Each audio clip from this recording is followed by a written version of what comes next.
네, 안녕하세요. 하나님의 마음 하마포도원 신기재 성도입니다. 언제부턴가 그 다음 교회 주일 예배에 임례가 생기면서 만약에 내가 임례를 하게 된다면 어떡하지? 잠수를 타야 되나? 진지하게 고민하게 될 것 같았습니다. 그런 생각을 마음속에 품었던 제가 이렇게 임례의 자리에 서게 된 계기가 있습니다. 작년 12월 이제 시아버지가 돌아가시고 장례식장에 윤여옥 지기님께서 저희 부부를 위로해 주시기 위해 오셨습니다. 제가 그 전주 예배를 가지 못했었는데 그날 김효세 목사님 설교 말씀을 요약해 들려주셨습니다. 열처녀의 비유에 대한 설교였고 소명 이야기도 있었습니다. 그 이야기를 포도원 김정동 송이랑 같이 듣고 있었는데 마치 저랑 정동송이에게 하나님이 힘들지? 그래도 내가 너희들에게 준 소명을 잘 해낼 거야 라고 격려해 주시는 것 같았습니다. 그 설교 말씀을 들려주고 있는 윤여옥 지기님을 보고 있노라니 나에게 임례를 하라고 하면 네라고 해야 될 것 같다는 마음을 먹게 되었습니다. 그럼 이제 임례를 하기로 마음을 먹은 거는 먹은 거고 그럼 도대체 무슨 이야기를 하지? 이제 큰 부담이 아닐 수 없었습니다. 이제 그런데 어느 순간 예배의 시작을 위해 다음 교회 성도님들 앞에 서는 것은 큰 영광이라는 생각이 들었습니다. 하나님이 준비한 시상식에 저에게도 주는 상을 받는 자리다라는 무한 긍정 회로가 돌아가기 시작했습니다. 영광스러운 이 자리에 서게 해준 고마운 분들에 대한 감사 인사가 빠지면 안 될 것 같습니다. 저는 태어나서 원천교회가 첫 교회인데요. 저희 가족을 원천교회로 인도해준 박윤희, 양정아 성도님께 먼저 감사드립니다. 이분들이 아니었으면 지금도 하나님을 모르면서 세상의 99%를 알고 있다고 생각하며 살고 있을 것입니다. 첫 포도원 지기이신 김종식 지기님의 적극적이고 세심한 배려 덕분에 제가 또 교회에 잘 적응하고 안착할 수 있었습니다. 김종식 집사님 같은 분은 다시 못 만날 줄 알았는데 김종국 지기님은 요리면 요리, 송년회 퀴즈면 퀴즈, 언제나 열정적인 모습으로 항상 밝은 에너지를 주셨습니다. 현재 윤여옥 지기님은 신앙 멘토에 이어 요즘엔 주말 등산과 러닝으로 건강 멘토까지 해주시고 계신데요. 이렇게 좋은 분들을 만나게 해주신 하나님께 감사드리고 다음 교회에 지기로 섬겨주시는 모든 성도님들께도 머리 숙여 진심으로 감사드립니다. 그리고 서로 위로하고 함께 기도할 수 있는 다음 교회 성도님들 정말 모두 감사드립니다. 하나님이 우리를 마련해 주신 영광스러운 이 자리에 오신 모든 분들을 환영하며 기쁜 마음으로 함께 예배를 시작하겠습니다. 감사합니다. 우리 괜찮으시면 함께 다 같이 일어나실까요? 그리고 특별히 오늘 우리 G2G 선생님 두 분을 모시겠습니다. 박수로 모시겠습니다. 박수 주세요. 우리 율동으로 함께 찬양에 도와주실 겁니다. 우리 율동 준비 되셨나요? 네. 우리 같이 함께 우리 낮은 마음을 주님께 올려드렸으면 좋겠습니다.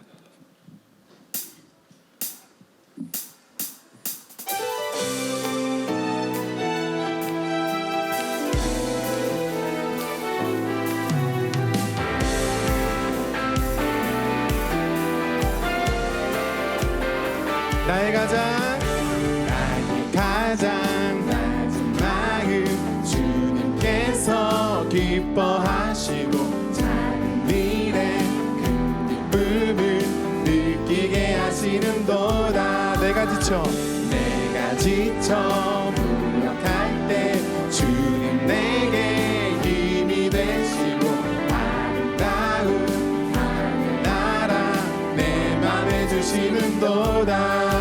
우리에게 축복하신 하나님 사랑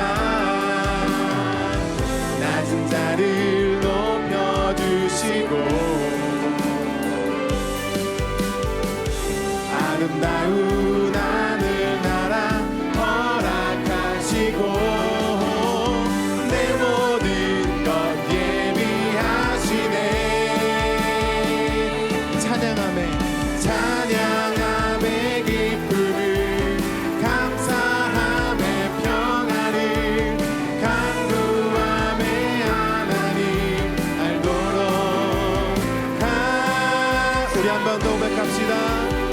가장 낮은 마음 주님께서 기뻐하시고 작은 일에 기쁨을 느끼게 하시는 내가 지쳐 무력할 때 주님 내게 힘이 되시고 아름다운 나라 내 맘에 주시는구나. 우리에게 축복하신 하나님 사랑 낮은 자를 높여주시고 아름다운 하늘나라 허락하시고 내 모든 것 예비하시네. 찬양함에 기쁨을 감사함에 평안을 간구함에 하나님 알도록 하셨네. 찬양함에 기쁨을 감사함에 평안을 간구함에 하나님 알도록 하셨네. 우리에게 축복하신 하나님 사랑 낮은 자를 높여주시고 아멘. 아름다운 하늘나라 허락하시고 내 모든 것 예비하시네. 찬양함에 기쁨을 감사함에 평안을 간구함에 하나님 알도록 하셨네. 찬양함에 기쁨을 감사함에 평안을 간구함에 하나님 알도록 하셔. 우리 한 번 더 찬양함에 기쁨을 감사함에 평안을 간구함에 하나님 알도록 하셨네.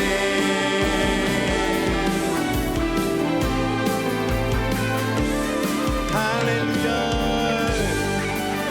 우리의 마음 받아주시옵소서. 네. 우리 시간에는 율동의 시간이 있을 텐데요. 후렴에 보시면 약간 포즈가 있어요. 그래서 우리 한 번만 우리 연습해 볼까요? 네. 이렇게 아마 축구 좋아하시는 분들은 골 세레머니로 많이 보였을 거예요.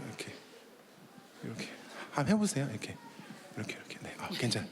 그리고 이렇게 살랑살랑 반대쪽으로도 한 번씩 해보시고. 네. 이게 되시면 아직 건강하신 겁니다. 우리 함께 내 안에 보소서 함께 찬양하겠습니다.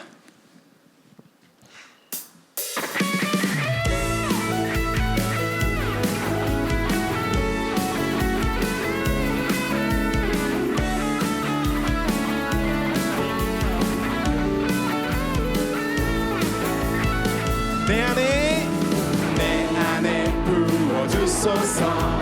성령의 충만한 기름을 내 안에 충만케 하소서. 성령의 기름 한 번 더 내 안에 부어주소서. 성령의 충만한 기름을 내 안에 충만케 하소서. 성령의 내게 기름 가득할 때 주의 복음 전할 수. 아멘. 주께서 그날에 우리 주께서 함중에 찾아오실 때에 기름 준비된 자만이 잔치 차리. 그날에 우리 주께서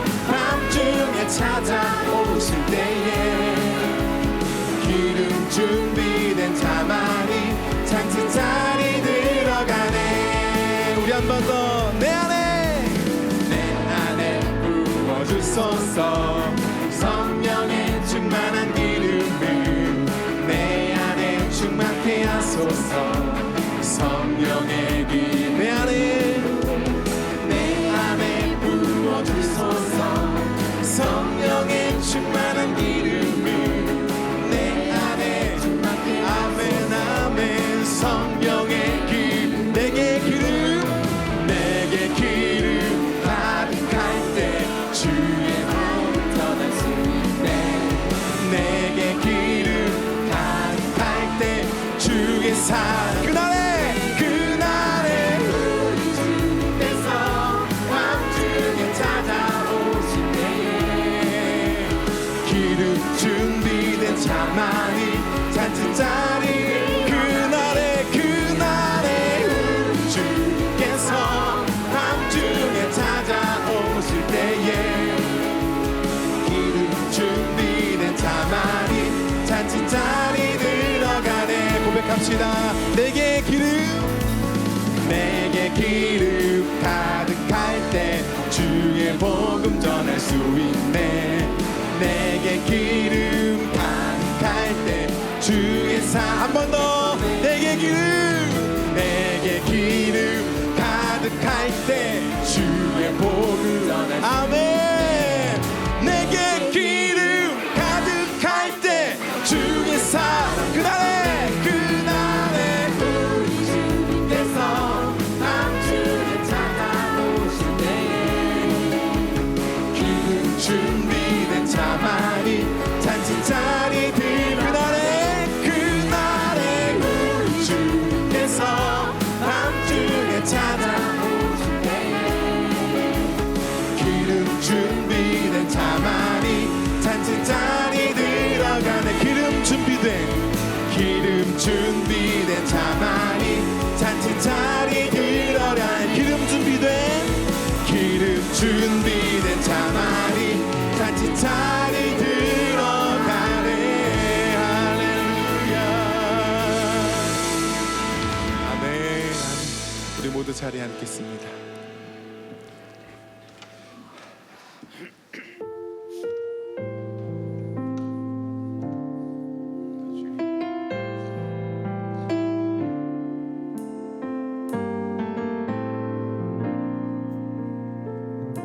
보소서 주님, 보소서 주님, 나의 마음은 선한 것 하나 없습니다.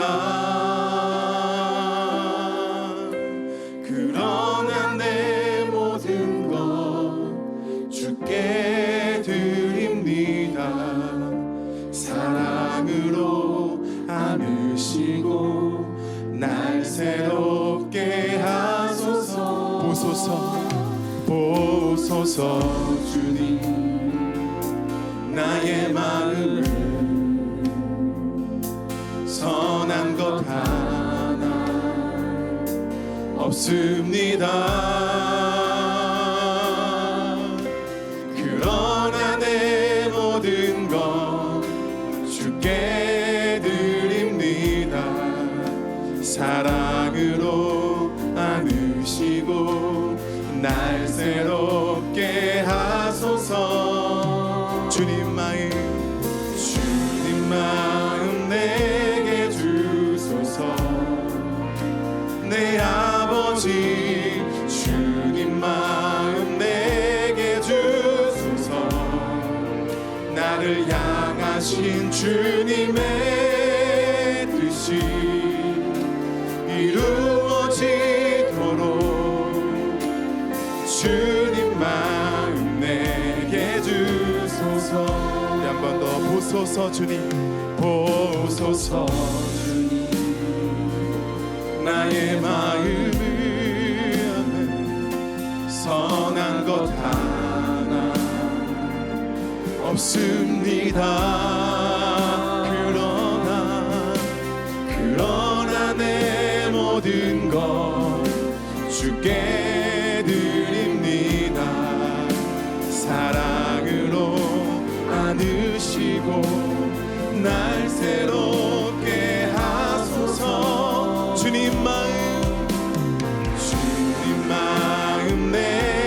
주소서.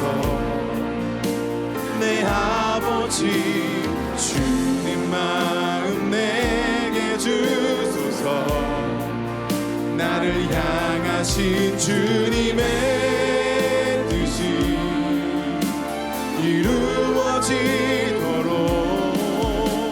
주님 마음 내게 주소서. 주님 마음 내게 주소서. 주님 마음 내게 주소서. 내 아버지 주님 마음 내게 주소서. 나를 향하신 주님의 뜻이 이루어지도록 주님 마음 내게 우리 한 번 더 내게 사랑을 가르치소서. 내게 사랑을 가르치소서. 당신의 마음으로 용서하게 하소서.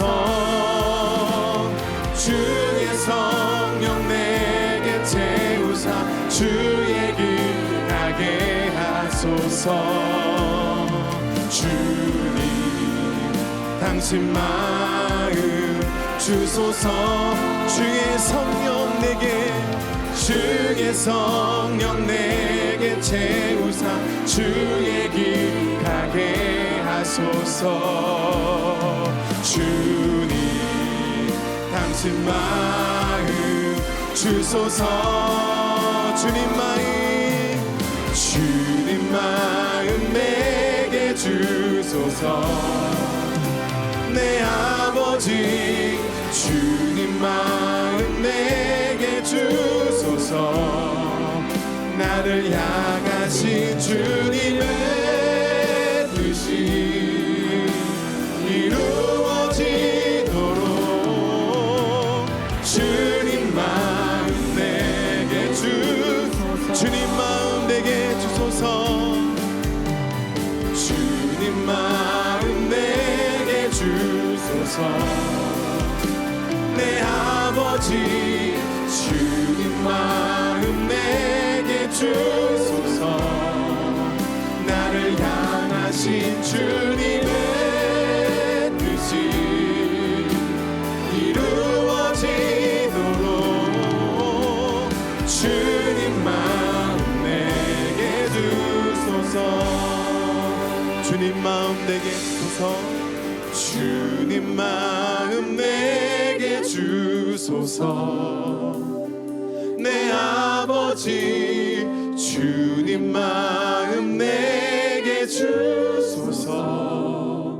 나를 향하신 주님의 뜻이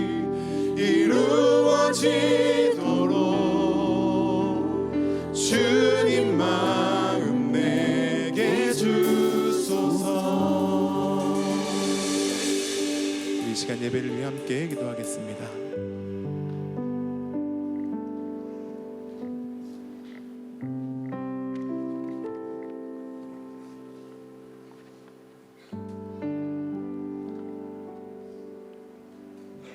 늘 사랑으로 함께 하시는 주님, 오늘도 우리에게 새날을 허락하시고 주님의 보좌 앞에 나와 찬양과 감사를 드릴 수 있는 은혜를 주시니 감사합니다. 온 우주 만물을 창조하시고 그 능력과 지혜로 다스리시는 주님의 위대하심을 찬양합니다.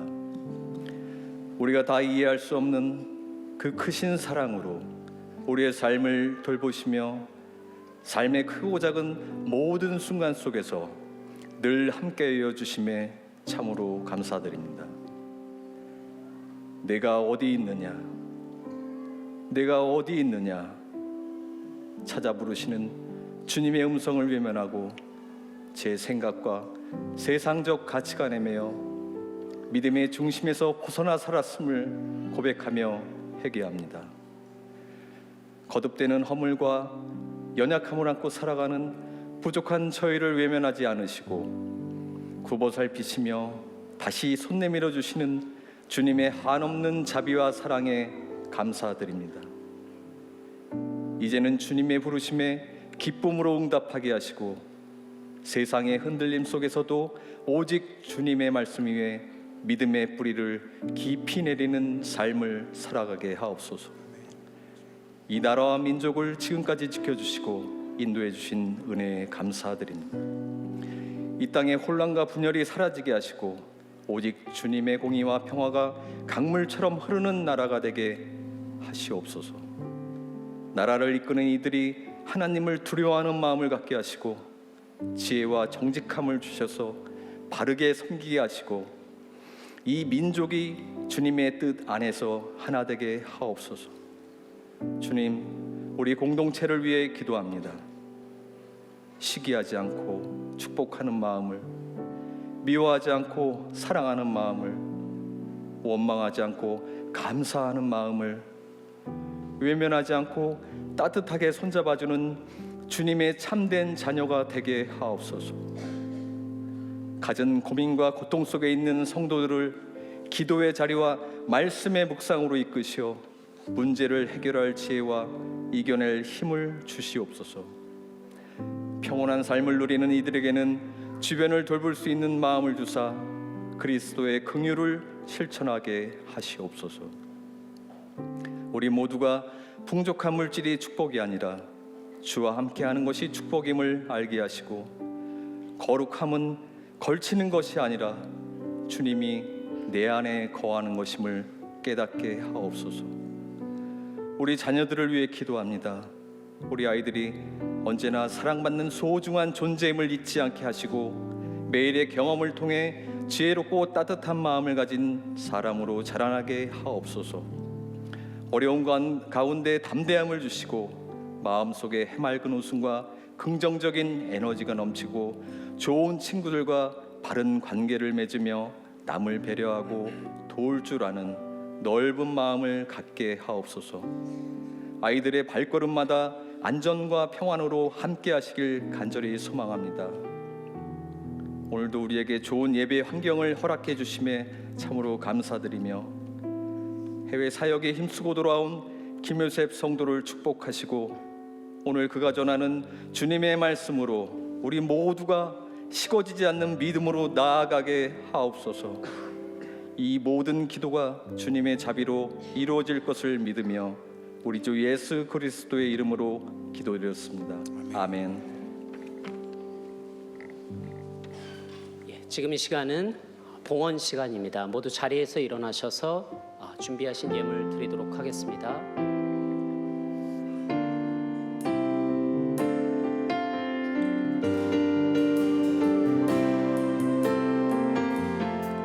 나 주님의 기쁨 되가 납니다. 나 주님의 기쁨 되길 원하네. 내 마음을 새롭게 하소서. 새 무대가 되게 하여 주소서. 주님의 빛 비추게 하소서. 겸손히 내 마음 드립니다. 겸손히 내 마음 드립니다. 나의 모든 것 받으소서. 나의 마음 깨끗게 씻어주사. 주의 길로 행하게 하소서. 내가 원하는 한 가지 주님의 기쁨이 되는 것. 내가 원하는 한 가지 주님의 기쁨이 되는 것. 감사합니다. 자리에 앉아주시기 바랍니다. 처음으로 돌아가는 그리고 모든 세대가 함께 연합하여 하나님 알아가기를 힘쓰는 2026 원천 다음교회에 오신 모든 성도님들을 환영합니다. 지금 이 시간은 저희 예배에 오랜만에 오셨거나 처음 방문하시는 분들 환영해 주는 시간인데요. 이렇게 보니까 오늘 오랜만에 오신 분들이 좀 계세요.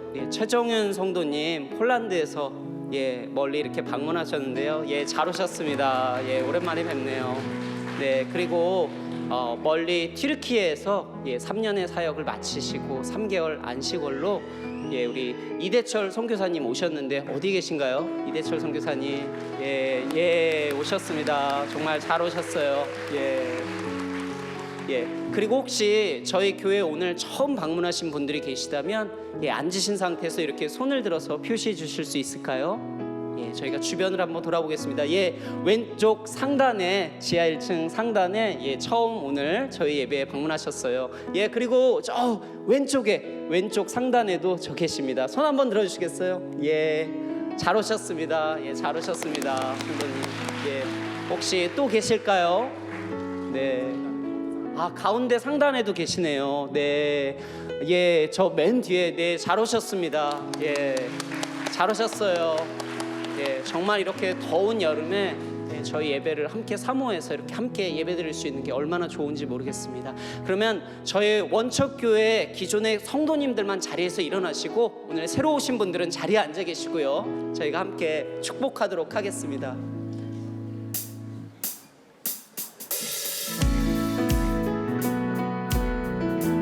하나님의 사랑이 당신의 삶 가운데 가득하기를 축복합니다. 하나님의 은혜가 우리 가운데 가득하길 기도합니다. 좌우 앞뒤로 돌아보시면서 교제하겠습니다. 하나님의 사랑이 당신의 삶 가운데 가득하기를 축복합니다.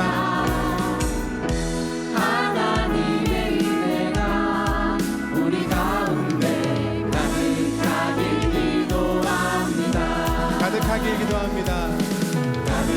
가득하길 기도합니다. 가득하길 기도합니다. 감사합니다. 교회 광고 이어서 보도록 하시겠습니다.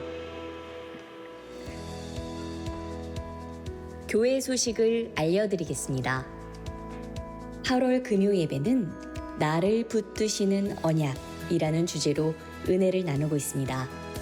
그 7번째 시간인 이번 주 금요일은 문지원 목사님께서 다윗과 맺은 언약이라는 제목으로 말씀을 전해주십니다.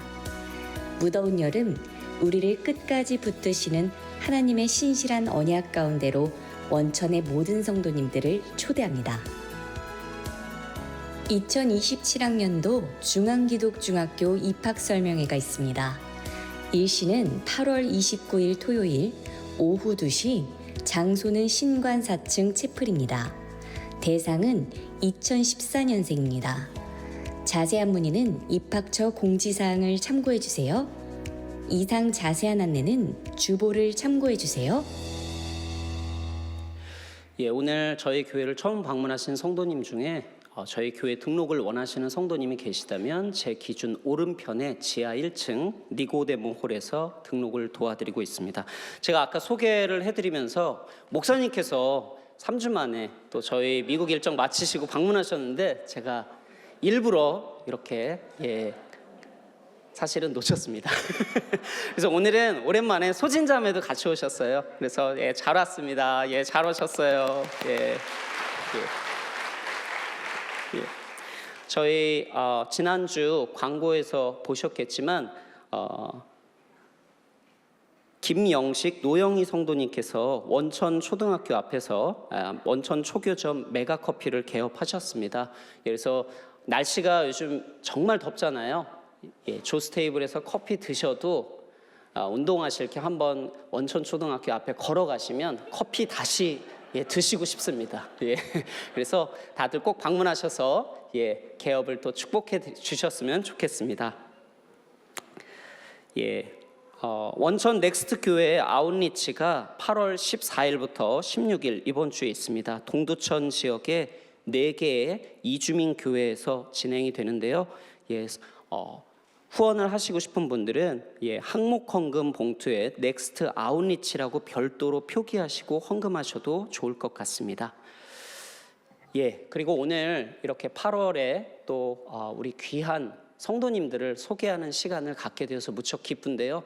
새가족 교육을 마치시고 저희 교회에 등록을 하시게 되는 4가정이 있습니다. 그분들을 소개하도록 하겠습니다. 이시영, 지은아 성도님, 이수호 어린이, 그리고 최병규, 장민지 성도님, 최지한 어린이, 유기선 성도님, 그리고 정재균, 노수진 성도님, 앞으로 나와주시길 부탁드리겠습니다. 박수로 환영하겠습니다.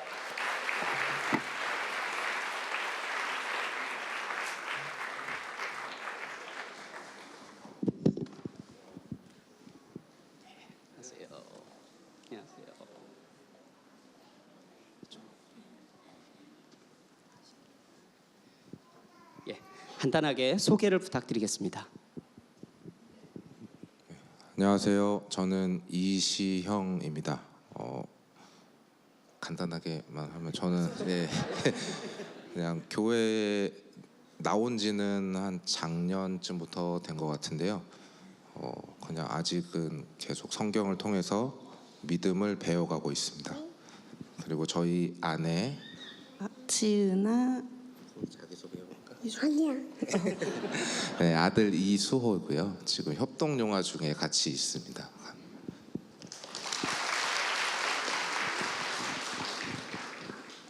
안녕하세요. 저희는 최병규, 장민지 아들 이름 뭐예요? 지안이. 최지한 가정이고요. 거의 지금 원천 다음 교회가 첫 교회여가지고 낯설고 좀 모르는 게 많지만 앞으로 열심히 배우고 열심히 나오도록 하겠습니다. 잘 부탁드립니다. 네, 제 이름은 유기선이고요. 저는 이제 딸 둘 출가하고 남편하고 둘이 이제 가정 이루고 있고, 남편은 한 달에 한 번 정도 예배 참석하고 아직 등록 준비가 안 됐다 그래서 저 먼저 이렇게 등록하게 되었는데, 제가 등록하게 된 동기는 저희 큰딸 가정이 넥스트 교회 등록 교인이에요. 그리고 거기 손녀들이 4학년, 2학년 CCA에 재학 중입니다. 그래서 제가 한 2년 전부터 애들을, 딸이 직장인 때문에 어하나를 데리고 와서 2년 전부터 철야 예배, 금요 예배를 참석하게 됐어요. 그리고 요즘도 이제 학기 중에는 아이들 픽업하러 매일 학교에 오다 보니까 제 교회도 아닌데 이 교회가 내 교회 같고 이 학교가 내 학교 같고 이렇게 돼서 여기에 등록해서 새롭게 좀 신앙하고 싶어서 등록하게 되었습니다. 오늘 성도님들 만나서 반갑고요. 앞으로 잘 부탁드리겠습니다. 감사합니다. 안녕하세요. 저는 노수진, 정재균, 정은우 어린이입니다. 저희는 작년에 이제 수원에 갑자기 사업을 하면서 이사를 하게 돼서 이제 좀 시작하고 안정이 되는 과정에서 이제 아이에게 믿음을 잘 전달할 수 있는 교회를 찾아서 저희가 가까운 곳에 다음 교회에 원천교회가 있다는 걸 알게 돼서 그 또한 또 축복으로 뜻이 있겠구나 생각하고 있습니다. 아이와 남편 모두 저희가 믿음의 가정으로 잘 좋은 성도님들 속에서 좋은 공동체 안에서 믿음과 은혜가 충만한 가정이 되기를 소망합니다. 잘 부탁드립니다.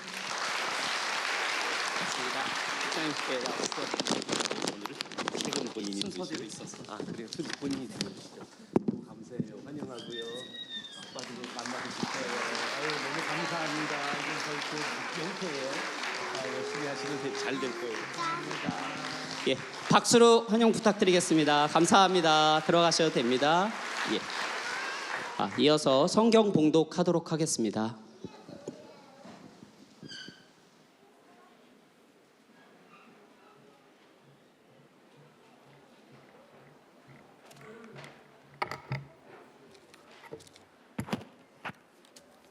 오늘 주신 말씀은 사무엘상 16장 1절에서 13절 말씀입니다.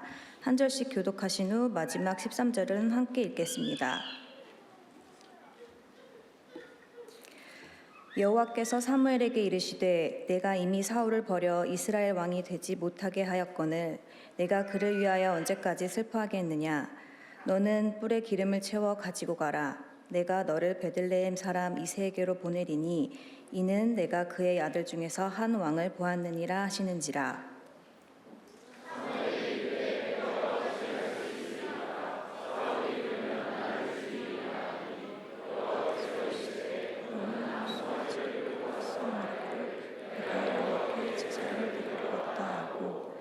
이새를 제사에 청하라.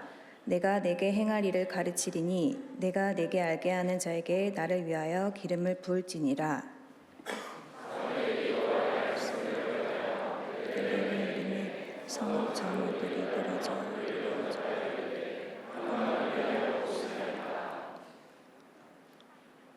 이르되 평강을 위함이니라. 내가 여호와의 제사하러 왔으니 스스로 성결하게 하고 와서 나와 함께 제사하자 하고 이새와 그의 아들들을 성결하게 하고 제사에 청하니라.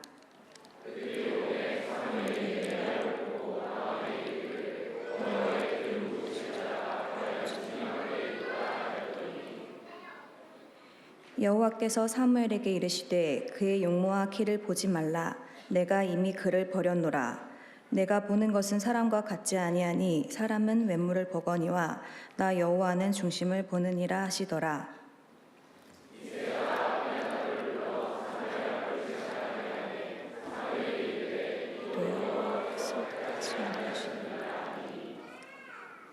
이새가 산마로 지나게 하매 사무엘이 이르되 이도 여호와께서 택하지 아니하셨느니라 하니라. 이새가 그 아들 보고를 사무엘 앞으로 지나가게 하나 사무엘이 이새에게 백성들을 택하지 아니하셨느니라. 또 사무엘이 이새에게 이르되 내 아들들이 다 여기 있느냐. 이새가 이르되 아직 막내가 남았는데 그는 양을 지키나이다. 사무엘이 이새에게 이르되 사람을 보내어 그를 데려오라. 그가 여기 오기까지는 우리가 식사 자리에 앉지 아니하겠노라.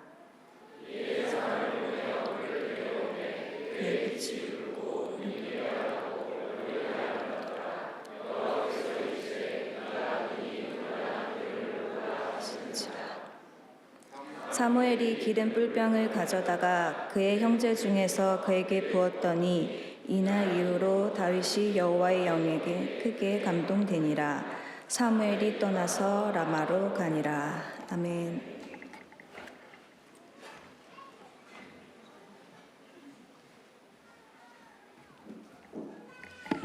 반갑습니다. 우리 또 다음 교회 여러 가족, 특별히 온 세대가 함께 예배를 드리는 이 예배가 오늘 하나님이 기뻐하시는 예배, 그리고 여러분과 저는 하나님의 임재를 체험하는 예배가 될 줄 믿습니다. 잘 오셨고요. 또 방문해 주신 여러분들이 보입니다. 우리 샌프란시스코 지역에서 또 가끔 우리 예배 오시는 우리 이기훈 집사님도 함께 하시고 계시고요. 정말 감사합니다. 저희가 3주 만에 돌아왔는데요. 여러분들의 기도를 어느 때보다도 많이 느끼는 그런 기간을 보내고 왔습니다. 저는 시카고에서 집회를 하고 왔는데 시카고에 있는 교회들이 연합해서 함께 예배를 드렸습니다. 근데 우리 잘 아시는 메리하고 이중덕 선교사님 소개로 사실 그 이번 집회를 가게 됐는데, 제가 시카고에서 84년부터 90년까지 한 6년 정도를 공부도 하고 거기 있는 한인교회 여러 군데를 섬기기도 하고 또 청소년들 집회도 했기 때문에 저는 고향 돌아가는 느낌이었어요. 근데 하나님이 예비하신 집회였다는 걸 느끼게 된 게, 저는 가기 전까지는 옛날 그 향수에 젖어서 굉장히 시카고가 저는 좋은 동네였거든요. 그 공부도 거기서 했기 때문에 제 젊은 시절을 거기서 보냈지만 마지막 저희 약혼 기간 6개월을 시카고에서 보내가지고요. 약간 시카고 스카이라인을 보면 가슴이 막 뛰어요. 그냥 하여간 그런 고향으로 돌아갔는데, 갔더니 우리 목사님들과 성도님들이 함께 코로나 이후에 거의 처음으로 이렇게 연합 집회를 하셨다고 하시는데 거의 못 모이고 있다가 이번에 매일 저녁, 금, 토, 일 저녁 그리고 주일까지 한 5번 정도 제가 설교를 하게 됐는데 위기 의식을 느끼고 있는 우리 교포들을 보게 되었어요. 제가 있을 때만 해도 벌써 80년대 중반, 40년 가까이 되잖아요. 15만 명에서 20만 명까지 한인 사회, 미국에서는 세 번째로 제일 큰 한인 커뮤니티가 있었던 곳이 한인이 절반으로 줄었어요. 지금 7만도 안 되는 서부나 동부 쪽으로 다 또 남부 쪽으로 우리 한인들이 다 빠져나가고 300개 넘는 교회가 120개밖에 안 남고 예배를 드리는데 거의 다 굉장히 친숙하더라고요. 그냥 다 저랑 비슷한 흰머리의 사람들이 다 앉아 있고 젊은이들은 일자리를 찾아서 다른 도시들로 많이 빠져나간 그런 상황 속에서 근데 우리 성도들과 함께 미안을 하고 근데 여러분들의 기도를 많이 느꼈던 게 거의 기억은 못 하실 텐데요. 저희 교회 첫 방수현 목사님보다 더 먼저 오셨던 안영철 목사님이 루이빌 켄터키에서 운전을 한 6시간 하시고 오셔서 같이 또 교제도 하고 선교사님들 또 여러 목사님들과 교제하면서 한국 디아스포라 전 세계에 하나님이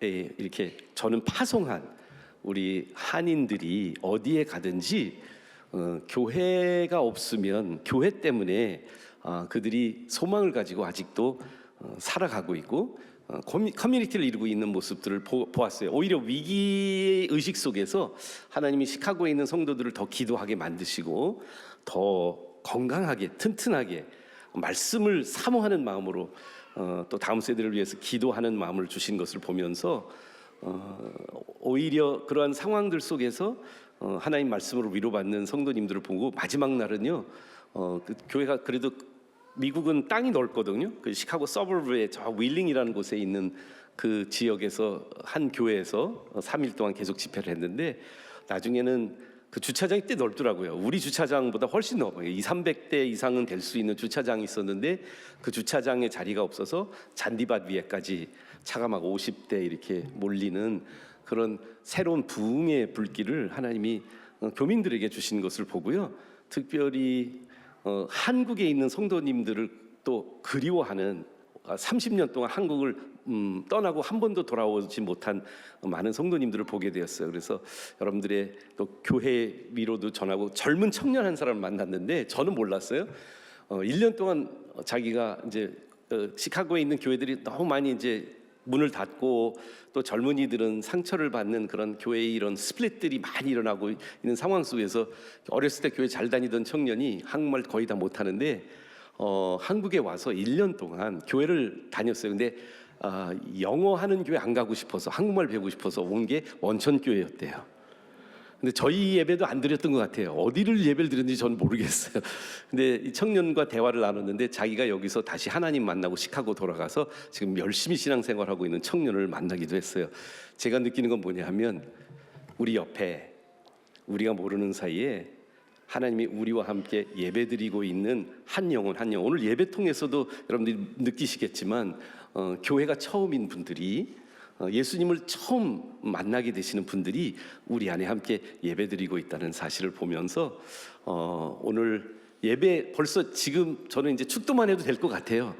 사실은 지금 비몽사몽이긴 해요. 지금 새벽 3시인가 4시인가 그런 상황인지라 그냥 기도하고 마칠까요? 너무 우리 이소영 포도원 지기님 포도원에서 오늘 참 섬겨주신 전 벌써 은혜가 꽉 차가지고 오히려 은혜가 떨어질까 걱정이 됩니다만 말씀을 또 준비합니다. 오늘부터 저희는 야곱의 이야기 야다 시리즈 중에 야곱의 이야기를 지난 몇 주 전에 마치고 이제 새롭게 다시 우리 다윗의 이야기를 시작합니다. 오늘은 다윗의 이야기의 첫 번째 스토리입니다. 창세기가 아니죠. 야곱 계속 설교해가지고 창세기가 아니라 사무엘상 말씀인데요. 다 야곱 이야기는 야곱의 출생부터 시작이 됐거든요. 근데 다윗의 이야기는 다윗의 출생이 아니에요. 다윗의 이야기는 포모로 시작됩니다. 혹시 포모라는 단어 들어보셨어요? 포모? 요즘 매스컴에 좀 많이 나오는데 못 들어보셨나 봐요. 영어 단어인데 저도 한 4~5년 전에 처음 들었어요. 우리 딸들이 아빠는 포모야. 그래서 포모가 뭐야? 그랬더니 fear of missing out이에요.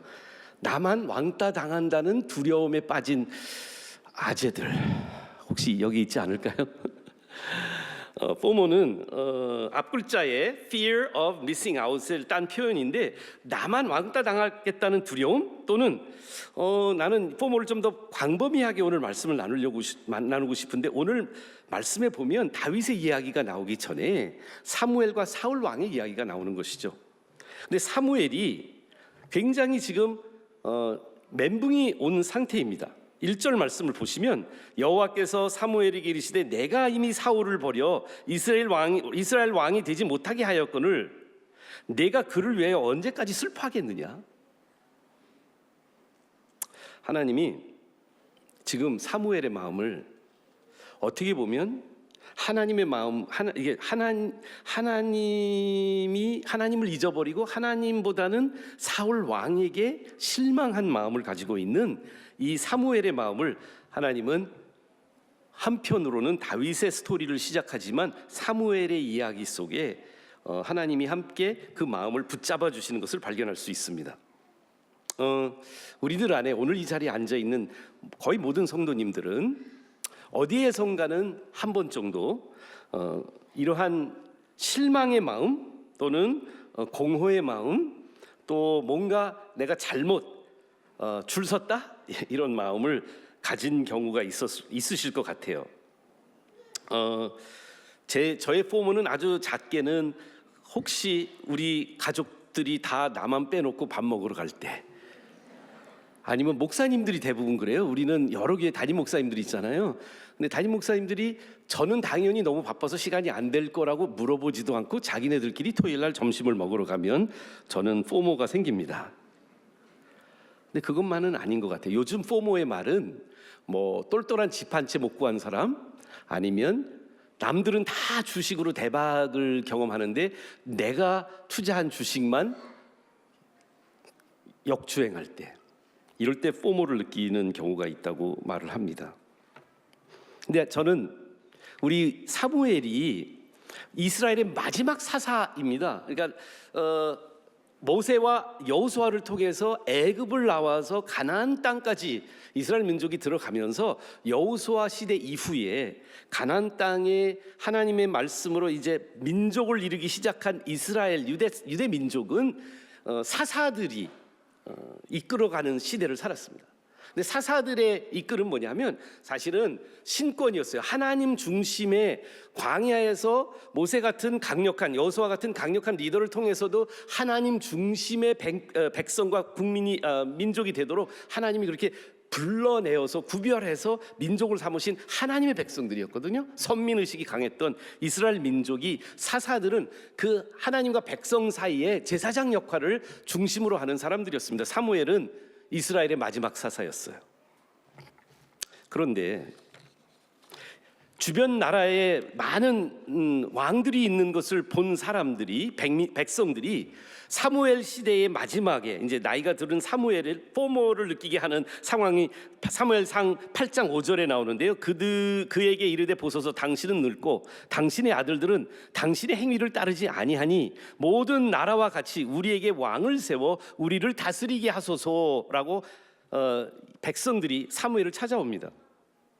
그리고 6절에 우리에게 왕을 주어 우리를 다스리게 하라 하였을 때 사무엘이 그것을 기뻐하지 아니하여 여호와께 기도했다고 말합니다. 그런데 하나님의 반응이 사무엘에게 하나님 반응이 이렇게 반응하십니다. 여호와께서 사무엘에게 이르시되 백성이 내게 한 말을 다 들으라. 이는 그들이 너희를 버림이 아니요 나를 버려 자기들의 왕이 되지 못하게 함이니라. 왕을 달라고 했던 이유가 신권, 하나님 광야에서부터 이스라엘 민족이 하나님이 우리의 왕이고 하나님이 우리를 다스리는 하나님의 주권하에 있는 존재들이라는 것을 잊어버리고 망각하고 하나님을 버리고 자신들도 주변 나라들처럼 왕이 있으면 더 행복하고 전쟁의 시대에 이런 다른 나라들이 침략하고 있는 블레셋과 함께 많은 어려움을 겪고 있는 이스라엘 민족이 왕이 있으면 자기의 문제가 해결될 거라고 생각하고 있었어요. 하나님이 사무엘한테 얘기해요. 야, 네가 포모냐? 내가 포모지. 그래서 하나님이 세운 왕은 사울이었습니다. 그런데 세월이 흐르면서 사울은 자기 중심성이 더 드러나기 시작합니다. 사람들이 뽑은 사울 왕입니다. 사무엘 상에 보시면 사울 왕은 다른 사람보다 이 어깨부터 머리 이 위치가 더 컸다는, 당시에 키가 크고 훤칠한 사람이 단순히 멋지게 생기고 잘생긴 사람이라는 것이 아니라 많은 전쟁을 해야 되는 이스라엘 민족의 상황 속에서는 키가 크고 이 뭔가 창이나 칼을 잘 다룰 수 있는 사람이 왕이 되는 시대였거든요. 사울은 한마디로 스펙이 좋은 왕이었습니다. 최고의 스펙을 가졌던 사울. 모든 사람들이 사울을 왕 만들려고 했던, 그 인기가 하늘의 중천을 날았던 사울 왕입니다. 그런데 세월이 흐르면서 이 사울 왕을 뽑은, 사람들의 손으로 뽑힌 사울 왕이 하나님을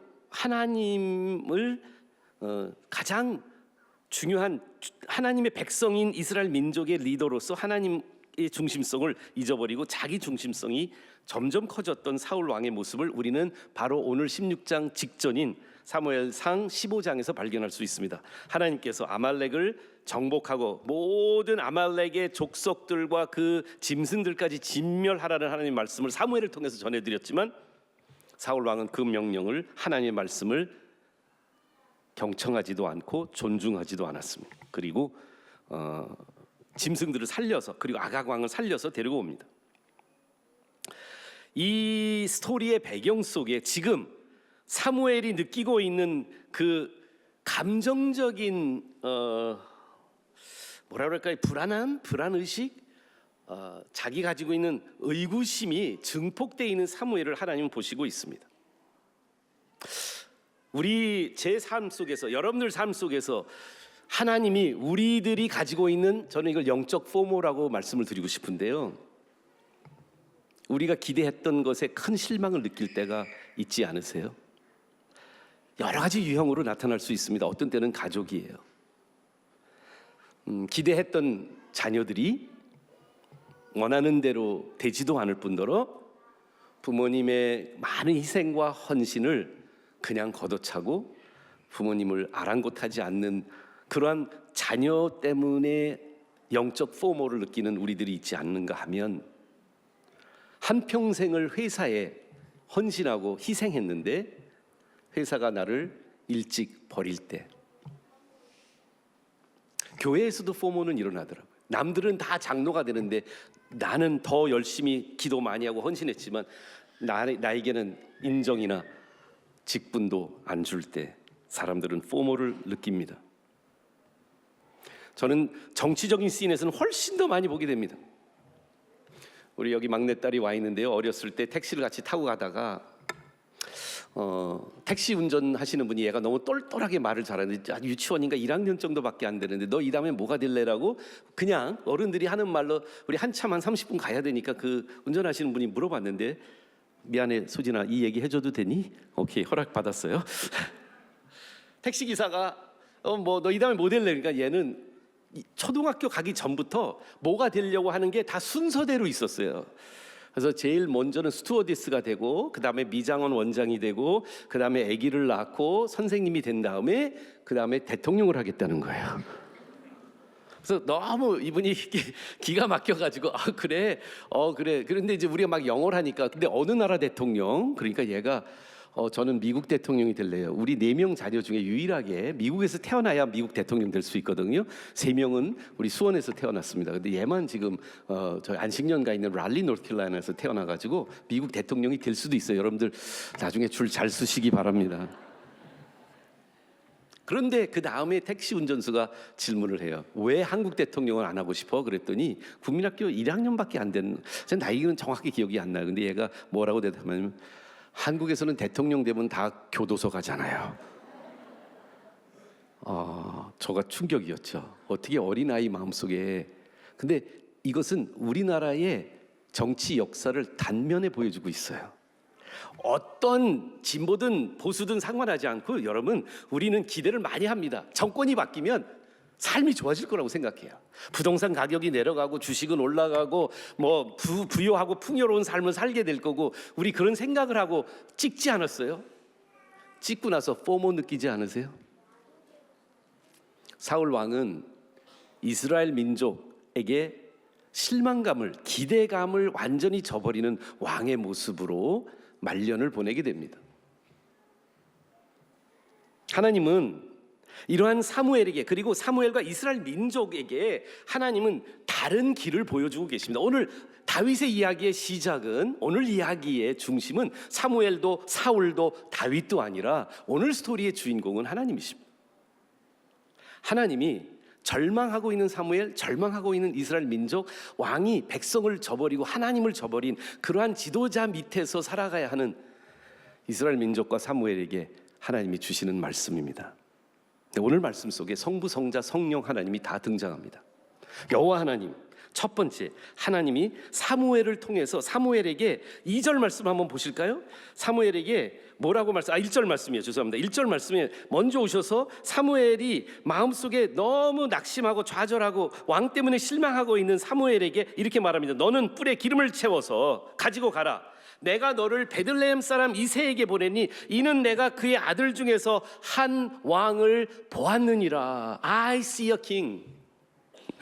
마틴 루터 킹 이야기 같이 I have a dream 기억나지? 뭔가 남들이 다 좌절하고 있을 때, 흑인들이 미국 사회에서 가장 힘든 그 시기를 보낼 때 마틴 루터 킹의 입술을 통해서 한 꿈을 봅니다. 그런데 사무엘에게 하나님은 꿈을 보여줍니다. 내가 왕을 보았다는 거예요.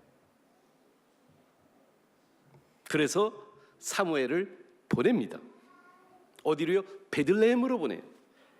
이새가 살고 있는 베들레헴, 이새의 가문으로 보냅니다. 근데 베들레헴을 가기 전에 이 오늘 본문 말씀을 보시면 이 포모가 어떻게 그 사무엘을 꼼짝달싹 못하게 만들고 있는지를 우리가 본다면, 여기서 그는 하나님 앞에 2절에 내가 어찌 할 수 있어요? 사울이 들으면 나를 죽일 거예요. 내가 다른 왕을, 하나님이 원하시는 다른 왕에게 기름을 붓는다고요? 사실 사울 왕을 백성들이 선택할 때 사무엘이 버림받았다고 느꼈거든요. 근데 이제는 사울 왕을 버린다고 할 때 사무엘은 자신이 백성들한테 왕따 당한 것보다 더 힘든 마음, 바로 사울이 천적처럼 여길까 봐 하는 두려움에 빠지게 됩니다. 그런데 하나님의 솔루션이 뭐였죠?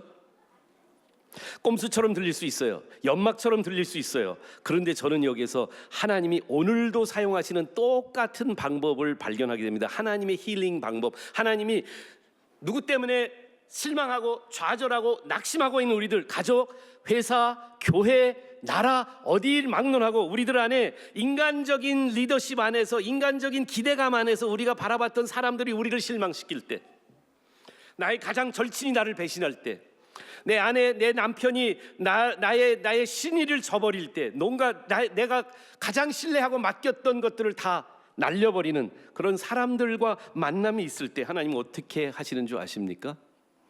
사무엘에게 주셨던 그 비결, 사무엘에게 주셨던 하나님의 초대가 저는 오늘도 유효하다고 생각합니다. 하나님이 주신 건 뭐냐면, 여호와께서 이르시되 너는 암송아지를 끌고 가서 여호와께 제사 드리러 왔다고 말하라는 겁니다. 그럼 오늘 우리 찬양 안에 예배를 회복하는 찬양을 우리가 찬양팀과 함께 불렀습니다. 하나님은 예배를 통해서 상처받고 낙심받은 우리들을 회복해 주십니다. 사무엘의 회복은 바로 사무엘이 자신의 본질, 하나님께 예배드리고 제사드리는 하나님의 종의 모습을 회복하기 시작하면서 사무엘의 눈이 다시 하나님께 포커스되는 것을 발견할 수 있습니다. 세상 살아가시면서 좌절하고 실망하고 낙심될 그런 상황들이 종종 일어나지 않으십니까? 많이 기대했던 것들이 우리의 기대를 저버리고 나만 혼자 버림받는 느낌을 받고 계시지 않으세요? 그게 가족 관계인지 재산 문제인지 학교 문제인지 어떤 직장 문제인지 병 건강 문제인지 저는 모르겠습니다만 하나님은 알고 계세요. 그럴 때마다 사무엘에게 하나님이 부르시면서 내가 너에게 비전을 줄 텐데, 내가 한 왕을 보았는데 너는 제사를 드리라고 부르시는 하나님의 음성에 응답하는 여러분과 제가 되기를 주님의 이름으로 축원합니다. 그래서 사무엘은 베들레헴에 가서 제사를 드립니다. 여기 저는 하나님의 개입하심을 보면서 우리들에게 하나님이 주시는, 계속해서 반복적으로 우리들이 가지고 있는 약간 골파인 생각들이 있어요. 하나님이 보시는 것과 사람이 보는 차이가 나타납니다. 6절 이새의 아들들이 이새와 함께 제사를 사무엘이 드리는 제사에 참여하게 됩니다. 6절에 보니까 그들이 와요. 이새와 그 아들들이 오는데 사무엘이 큰 아들 엘리압을 봅니다. 엘리압을 보니까 6절에 뭐라고 말합니까? 함께 읽어볼까요? 시작. 그들이 오매 여호와의 기름 부으실 자가 과연 주의 앞에 있도다. 7절 말씀 제가 읽어드릴게요. 그런데 여호와께서 사무엘에게 이르시되 그의 용모와 키를 보지 말라. 내가 이미 그를 버렸노라. 내가 보는 것은 사람과 같지 아니하니. 다 같이 그 마지막 부분을 읽을까요? 시작. 사람은 외모를 보거니와 나 여호와는 중심을 보느니라. 우리가 많이 들었던 말씀이에요. 여기 사람의 관점과 하나님의 관점의 차이를 우리한테 보여주십니다. 예배가 회복하는 것이 있습니다. 우리가 매주일마다 어떻게 보면 관습적으로 그냥 와서 익숙한 그런 예배를 드리는 것 같은데요. 이 예배에 하나님의 의도하심과 성령님의 의도하심은 뭐냐 하면 우리가 핀트가 안 맞는 시선들이요. 우리는 이런 모습으로 쳐다보고 있는 우리의 안경이 다른 색안경을 끼고 있는 인본주의적인 생각이 예배를 통해서 하나님이 회복하고 있는 것이 있습니다. 바로 하나님의 관점. 하나님이 보시고 있는 것, 하나님이 바라보시는 것을 우리도 볼 수 있도록, 하나님이 보시는 방향을 볼 수 있도록 우리의 시선을 교정해 주십니다. 우리의 영적 눈을 뜨게 해 주십니다.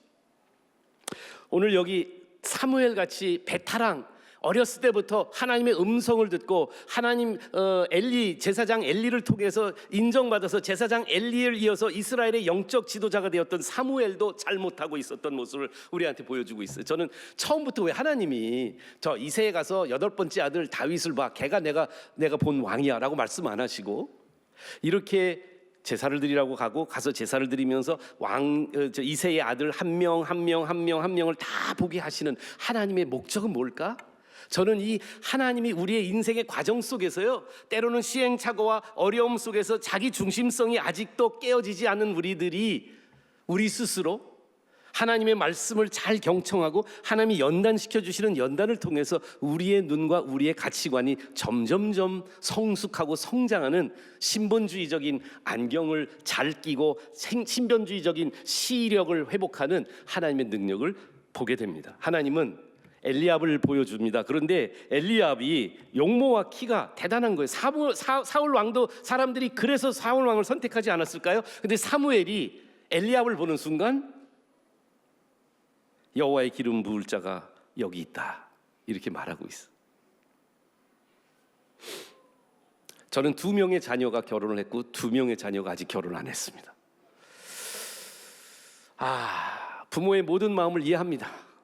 그래서 제가 이제 처음에는요, 저도 아버지한테도 부탁했고 우리 성인 자녀들이 좋은 배우자를 만나게 해달라고 여러분들한테 부탁을 했어요. 처음에는 기도 부탁을, 좋은 목사님들 만나면, 선배 목사님들 만나면 기도 부탁을 했지만 사실은 목사님이 알고 있는 좋은 귀숙감이 있으면 또는 청년이 있으면 좀 소개해달라, 그런 의도로 기도 부탁을 했거든요. 근데 언젠가는 제 기도 제목이 바뀌었어요. 잠시 뒤에 말씀드리고요. 그런데 여기 있는 부모님들 또는 결혼 안 하는 청년들 대부분 저는 사무엘과 같은 관점으로 배우자를 찾고 있다고 봐요. 용모와 키, 스펙, 우리 그렇게 찾고 있지 않을까요? 우리 외모에 현혹된 우리 사무엘만의 문제일까요? 저는 오늘 이 세상을 살아가고 있는 우리들이 그것이 배우자를 찾는다든지 아니면 또 내가 같이 동업하려고 하는 동업자를 찾는다든지, 우리는 겉모습을 보고 외모를 보고, 여기서 말하는 외모는 단순히 이렇게 눈에 보이는 이 부분이 아니라 인간적인 기준으로 측정하고 잴 수 있는 그것들을 말하고 있습니다. 인본주의적인 가치관들이죠. 어느 시대보다도 우리는 그것이 중요한 시대를 살아가고 있습니다. 아름다운 이미지에 끊임없이 노출되어 있는 삶을 살아가고 있어요. 이새처럼 우리 후보자들을 차례로 늘어놓고 세련되지 못하거나 성공하지 못하는 이들은 즉각 탈락을 시켜버립니다. 우리가 직원을 뽑을 때, 회사 CEO들이 직원을 뽑을 때 어떻게 고릅니까? 성품보다는 그들이 가지고 있는 스펙들을 봅니다. 그런데 하나님은 중심을 보신다. 무엇을 말하는 걸까요? 하나님이 중심을 본다는 게 무엇을 말하는 걸까요? 더 성품이 뭐라 그럴까요? 좀 좋은 사람? 뭔가 MBTI가 나하고 잘 맞는 사람? 이거를 본다는 이야기일까요? 다윗이 사울보다 인격이 더 나은 사람이었을까요? 하나님 앞에 열심히 더 있었고 착한 사람이었을까요? 아닙니다. 사실 훗날 왕이 된 다윗과 이제 하나님이 버리신 사울 왕을 비교해 보시면 오히려 사울 왕이 객관적으로는 점수를 높게 받을 수 있는 왕이었어요. 사울 왕은 살인죄를 범하지 않습니다. 간음죄를 범하지 않습니다. 사울 왕이 잘못한 건 딱 하나예요. 하나님이 다 죽이라고 진멸하라고 하는 그 말씀을 경청하지 않고 순종하지 않은 거예요. 그 정도는 정상을 참작해야 되는 것 아니겠습니까? 하나님의 중심을 본다는 것은 무엇을 보신다는 말씀일까요? 의아하지 않으세요?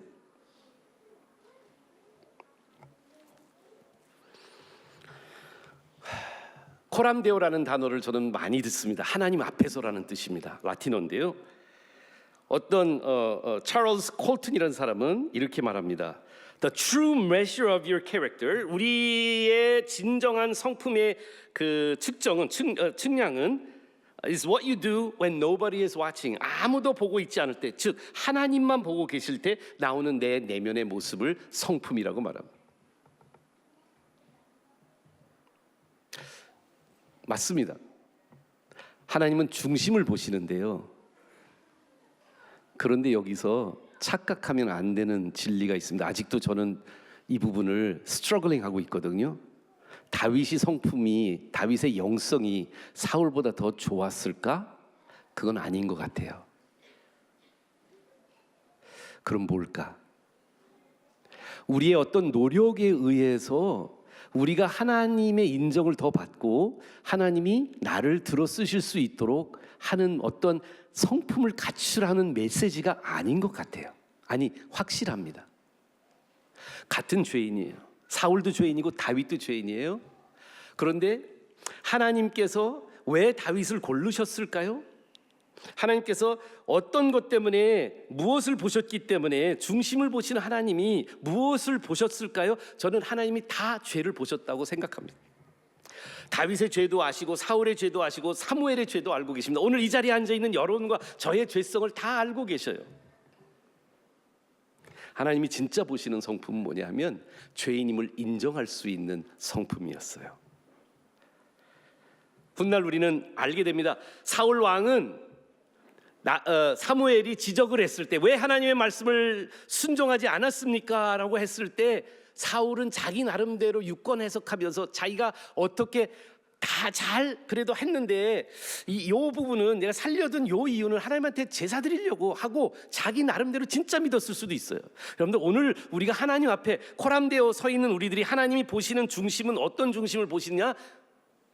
하나님도 연막 칠 수 있는 나의 중심을 보시는 게 아니에요. 그 이상 넘어서 보십니다. 다윗은 자기가 나단이라는 선지자 앞에서, 사울은 사무엘 선지자 앞에서 하나님의 말씀을 불순종하는 모습을 지적당하지만 다윗은 나단의 지적 앞에서 무릎을 꿇고 하나님, 나는 죄인입니다 하고 무릎 꿇고 죄를 인정하는 죄인의 모습을 수용할 수 있었던 성품의 소유자였어요. 그게 대단한 것일까요? 아니요. 있는 사실 그대로 인정하는 것뿐이에요. 그것 때문에 우리가 하나님한테 점수 따는 거 아니에요. 은혜의 하나님이 은혜를 모두에게 주시는데 그 성품의 죄인임을 인정하는 성품이 하나님이 왕으로 세울 작정을 하시는 성품이 되는 것입니다.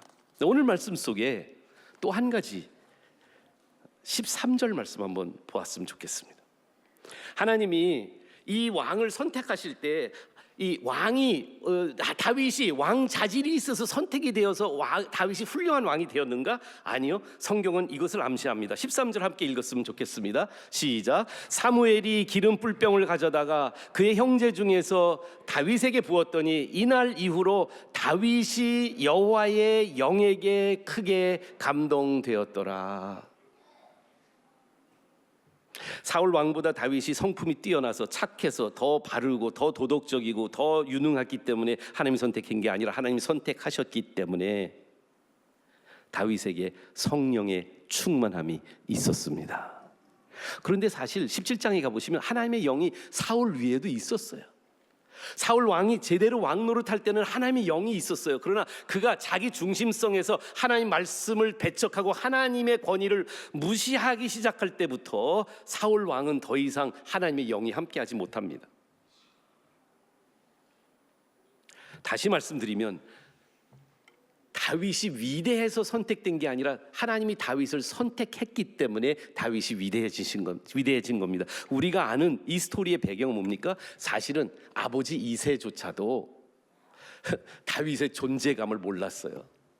7명의 아들들을 쫙 이제 뭔가는 낌새를 차린 이 이새는 사무엘이 왜 우리 집까지 와서 여기서 왜 제사를 드리지? 그러면서 큰 아들을 보면서 야, 하나님이 기름 부으실 어떤 중책을 맡기나 보다 하고 생각하면서 기대감을 가지고 아들 한 명을 다 보여주는데 7 아들 보내고 더 이상 없다고 아버지까지도 착각한.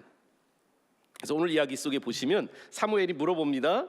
그래서 더 이상 없냐라고 그러니까 이새가 11절에 보니까 아직 막내가 남았는데 여기서 막내 하카탄이라는 히브리 말을 쓰고 있어요. 근데 이거는 참 우리말로 번역은 잘 안 되는 영어로는 runt라는 단어로 번역이 돼요.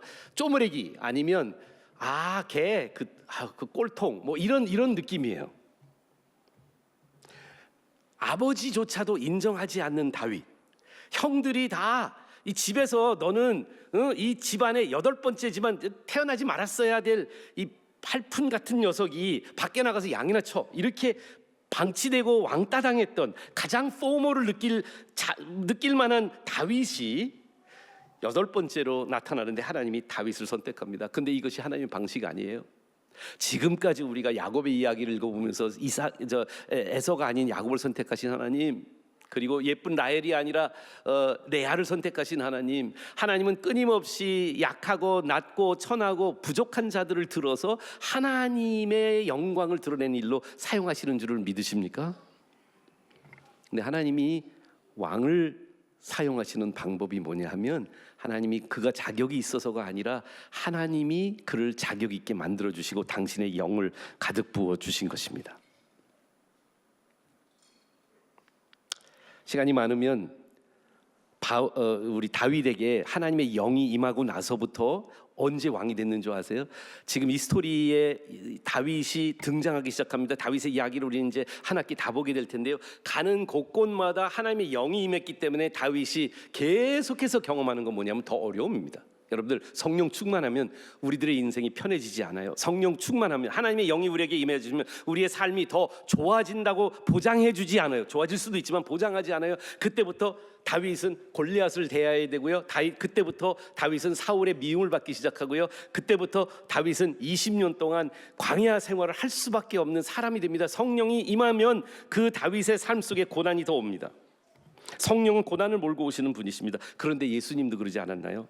하나님에게 요단강에서 요한에게 침례를 받으시고 하나님의 임재를 체험하고 성령이 가득 찬 예수님을 40일 동안 광야에서 사탄의 시험을 받게 하시는 하나님이십니다. 성품은 광야에서 자랍니다. 하나님이 만들어주시는 성품은 광야에서 자라게 돼 있습니다. 성령 충만함을 체험하신다면 우리가 옛날에 생각했던 것처럼 뭔가 내가 방언이 터지고 뭔가 내가 교회에서 뭐 계급이 올라가고 그런 거 아닙니다.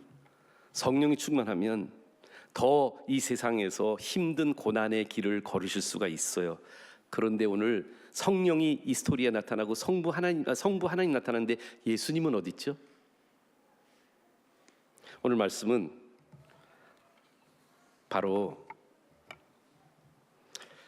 사무엘이 얘기했던 기름 부은 자라고 말했던, 그리고 궁극적으로 다윗에게 기름을 부었던 이 사무엘의 더 본질적으로 1절에 하나님이 사무엘을 위로하면서 내 눈에 한 왕을 보았다라고 하는 그 존재가 누굴까요? 여러분, 메시아라는 단어, 이거는 히브리어입니다. 그리스도라는 단어, 이거는 헬라 말입니다. 이 둘 다 한 가지 같은 뜻을 가지고 있어요. 메시아, 그리스도는 기름 부은 자라는 얘기예요. 이미 하나님이 이스라엘 민족의 두 번째 왕 다윗을 통해서 하나님이 보여주고 있는 스토리는 뭐냐면, 소망은 뭐냐면 지금 살아있는 이 어린 다윗을 보여주시는 게 아니고요, 하나님이 한 왕을 보았다는 것이 뭐냐면 기름 부음 받았던 당신의 아들 예수 그리스도, 메시아 예수 그리스도를 하나님은 사무엘에게 보여주신 것이었습니다. 이세의 가문에 가장 보잘것없었던 존재, 이 다윗, 히브리인들에게 완벽과 충족을 의미하는 일곱 아들들이 사무엘 앞에서 차례로 다 지내갔지만 그 완벽한 일곱 아들 중에도 완벽하지 않았던, 더 없느냐고 아버지도 무시하고 형제들도 무시했던 그 다윗, 하카톤. 그런데 예수님이 바로 그러한 존재였습니다. 구약에 불완전했던 왕 다윗의 기름 부음은 장차 오실 메시아 예수 그리스도를 가리키는 징표였습니다. 다윗의 동네 베들레헴에 한 아기가 낳는데 이 땅에서 환영받지 못하고 구유의 짐승들과 함께 가장 낮고 천한 곳에 누워 계셨던 아기 예수, 성령에게 이끌려 광야로 나가셨던 아기 예수, 그리고 성령이 임하심을 받자마자 인간의 추격을 넘어 사탄의 공격과 시험을 온몸에 받아내셨던 예수, 완전히 버림받은 아들 예수께서 바로 기름 부은 자입니다. 하나님이 보셨던 왕은 육신의 다윗이 아니라, 나중에 누가복음 20장에 보면 예수님 말합니다. 어찌하여 다윗이, 그 바리새인들한테 얘기하죠. 어찌하여 다윗이 예수님을 내 주라고 표현했냐고요. 메시아를, 나중에 나오는 다윗의 자손이 당신의 메시아라고 말하느냐. 제가 아까 인용한 이사야서 55장 말씀, 인용 안 했는데요, 내가 보니까. 생각이 너희 생각과 다르고 너희 길이 내 길과 다름이라 여호와의 말씀이야. 이는 하늘이 땅보다 높음같이 내 길이 너희보다 높으며 내 생각이 너희보다 높음이라는 이사야서 55장 8, 9절의 말씀 앞부분에 이런 말씀이 있어요. 그걸 한번 인용해 줬으면 좋겠어요. 3절 말씀, 너희는 귀를 기울이고 내게 나와 들으라. 그리하면 너희 영혼이 살리라. 내가 너희를 위하여 영원한 언약을 맺으리니 다윗에게 허락된 확실한 은혜니라. 무엇을 말하는 걸까요? 이새의 아들로 다윗을 하나님이 베풀어 주셨던 은혜. 보라, 내가 그를 만민 중에 증인으로 세웠고 만민의 인도자와 명령자로 삼았으니 보라, 내가 알지 못하는 나라를 내가 부를 것이며 알지 못하는 나라가 내게 달려올 것은 여호와 내 하나님 곧 이스라엘의 거룩하신 이로 말미암이라. 그가 너를 영화롭게 하였느니라. 너희는 여호와를 만날 만한 때에 찾으라. 가까이 계실 때 그를 부르라. 악인은 그 길을, 불의한 자는 그의 생각을 버리고 여호와께 돌아오라. 그리하면 그가 긍휼히 여기시리라. 포모 속에 갇혀 있었던 사무엘, 그 사무엘에게 하나님은 다윗을 보여줍니다. 근데 그 다윗이 우리가 앞으로 한 학기 동안 공부할 다윗이기도 하지만 더 중요한 것은 바로 이 다윗의 자손 메시아 예수 그리스도의 모습입니다. 여러분, 예수님이 우리의 왕이십니다. 그분이 우리 인생의 주인이 되실 때 우리의 삶은 자리를 찾습니다. 기도하시겠습니다.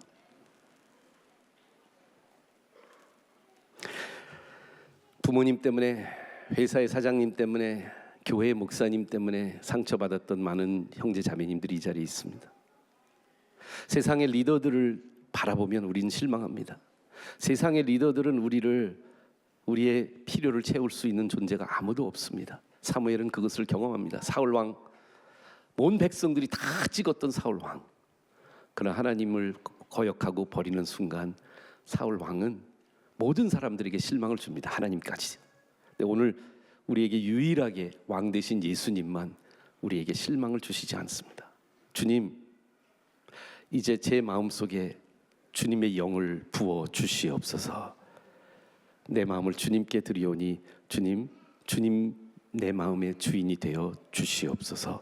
예수님 이름으로 기도합니다. 다 같이 일어나서 찬양하실까요? 주님 마음 내게 주소서.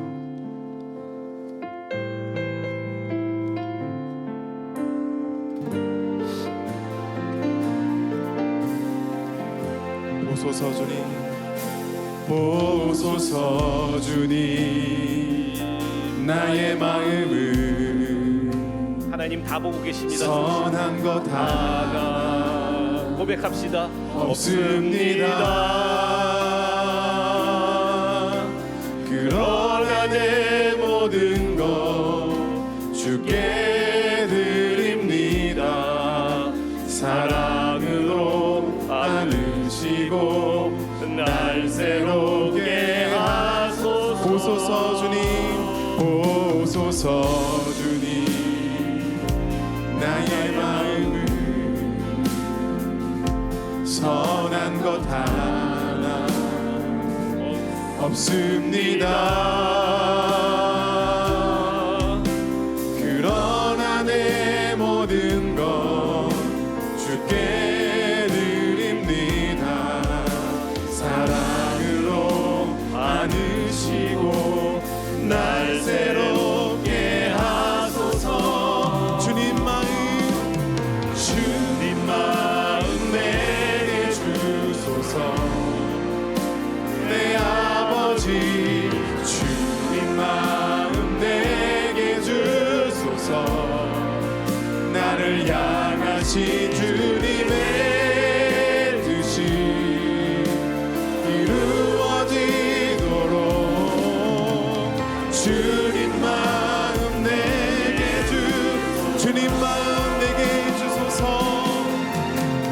주님 마음 내게 주소서. 내 아버지 주님 마음 내게 주소서. 나를 향하신 주님의 뜻이 이루어지도록 주님 마음 내게 주소서. 이제는 우리 주 예수 그리스도의 지극히 크신 은혜와 하나님 아버지의 무한하신 사랑과 성령님의 감동 감화하심이 하나님 외에 사람에게 우리의 마음을 주지 않고 하나님만 바라며 하나님을 예배하는 삶을 살기로 결심하는 모든 권속들 머리 위에 지금부터 영원히 함께 하시기를 축원하옵나이다.